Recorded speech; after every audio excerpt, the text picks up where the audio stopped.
Hello, just thought I'd share my repair on this steering shaft torque sensor. This is a 2004 Chevy Malibu. Just wanted to document here the first couple steps we had to take to get to this sensor. The first thing you have to do is take off this side piece. It's real simple. There's no bolts at all. This piece just pops straight out. It's just up there, and you literally just give it a wiggle and pull down. You need to lower this piece of your lower dash, and there's just a couple of 7mm bolts holding that guy up there. And then there's these clips. There's a clip here, and there's a clip here. There's 2 bolts. They go right here and right here, which holds that up there. And then there's 2 bolts down by the OBD sensor, and another one just over there. You pull those 4 bolts, and then you just have to pry a little bit out on those clips, and that piece lowers down. This piece on top of the steering wheel just kind of lifts up, and it's just going to give you, there's no bolts on this, this just pulls up. It's just going to give you a better view of your next step, which is where I'm at now, which will be going under here. And there's 2 bolts. One is right there. The other one is on the other side, right there. So we're going to pull those 2 bolts. You can actually see right there is where we're trying to get sensors behind that. And so our goal is to remove the top half of this steering shaft. It should slide out from there. Then we can pull that snap ring and pop the sensor off. Okay, I just got those bolts removed. It's 2 13mm bolts. Once you get those 2 bolts out, you're just literally going to pull on your steering wheel straight out, and it's going to slide right out from there. And that's going to give us access to that big snap ring down there, which covers the sensor. At this point, we're just going to disconnect these electrical connectors. Make sure your negative battery terminal is disconnected before you do that, just to be on the safe side. And we'll get this out of the way so we have access down to there. Okay, all of these electrical connectors are fairly straightforward. They're all just, usually just a little tab or 2 that you just kind of push to the side. The only one that's a bit trickier is this yellow and red one. And what you want to do, stick a screwdriver in there, pull that red piece off the top out,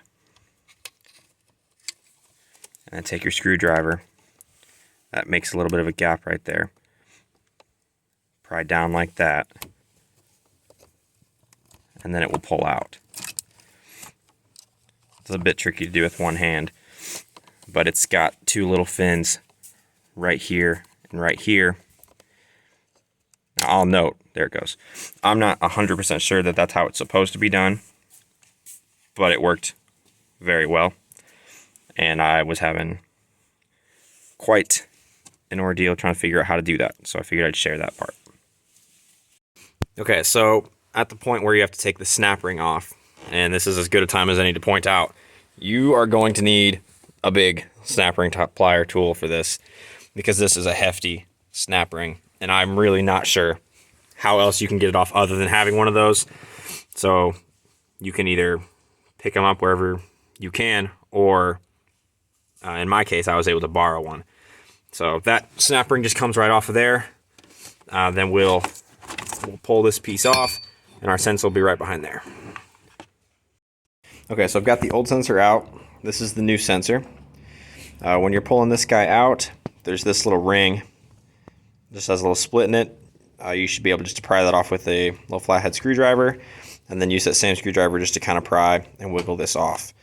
You'll also have to follow this cable while you're under there back to that clip. I can show you on the new one. There's that blue piece right there that you'll just stick a screwdriver under. It flicks out, then that compresses and it pops straight out. As for installation of the new one, this is the piece that you'll get. I can link the Amazon link for this guy. This pin is supposed to stay in until it's in place. This black piece comes in the kit. It's designed to sit over this and allow you to push it into place. It also comes with this little felt ring. There's an old one that sits in front of this that you'll slide off, and you can slide this new one on. Comes with this little black retaining piece. It kind of keeps this wire in place. The one on the car I'm working on is fine, so I'm not even going to mess with this. And then this bolt is for if you were to take the metal housing that this sits in all the way out. This would connect to the steering shaft itself. I've managed to do it without taking that piece out, so I'm not even going to mess with replacing that. So the next step is going to be to slide this down using that tool, and then once it's in place, get that clip plugged in. This is the little retaining plastic clip that pushes into the slot where the old one came out, just to keep the wiring in place. And yeah, so we should be good to go. Just wanted to show this on the car and point out there's a little red mark, an arrow right here, and it is to sit into a little slot that is right here on the shaft itself. This is also the only spot where this is actually going to line up with this divot, and there's that black plastic piece from before that comes in the kit. That wire just snakes around down there, and then the clip. The clip is down and underneath there. But yeah, so this is set up here, so now I'm going to get that black piece, slide it over, and that'll allow me to put some pressure onto this thing and get it fully seated. Okay, so just got that new sensor slid in place. It works well using that black install tool. When you're sliding it down there, you're able to just push until that black install tool bottoms out on this lip right here. So it makes it easy to know how far down it needs to go. That cord is in the way. I'll also note that I did end up removing the little silver retaining ring right there when I installed it, just to make that easier, and then used 2 screwdrivers just to pop that back on once it was in. The cable runs down that way. It plugs down into its clip, and then those little black, I'm guessing that's just to kind of keep air and or moisture out of that little chamber. I don't know how effective that would be, but before we reinstall that cylinder and snap ring, would just make sure you remove that little clip right there. Once everything is installed, then we'll go ahead and put the cylinder and snap ring back in place. Reinstall is pretty easy. That cylinder slides in, compress the snap ring, lay it back in there, good to go. Then their steering wheel and the rest of the column just slides down, and you just slide it down until your 2 bolts line back up with their holes. If you need to, you can, loosen this, and it'll just add a little bit more pivot angle to where you can line everything up with those holes properly. But then you just put those bolts back in. This is back in. Your top piece just snaps back down, and then all that's left is to get this guy back up and put those 4 bolts in it, and get those clips lined back up, and should be good to go.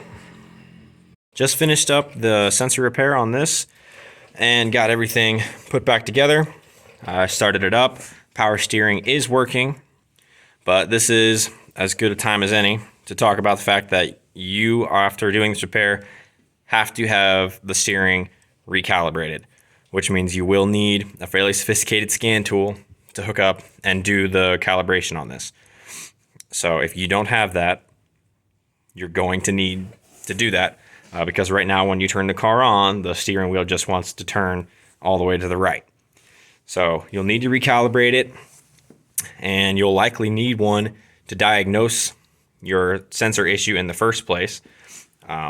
For this vehicle, the light comes up on the dash, and then the message shows up on the radio and says it's a power steering issue, at which point we scanned it, knew it was the sensor. Now the sensor's done. We'll go back to the scan tool. We will get that calibrated, and this guy will be good to go. Hope this was helpful.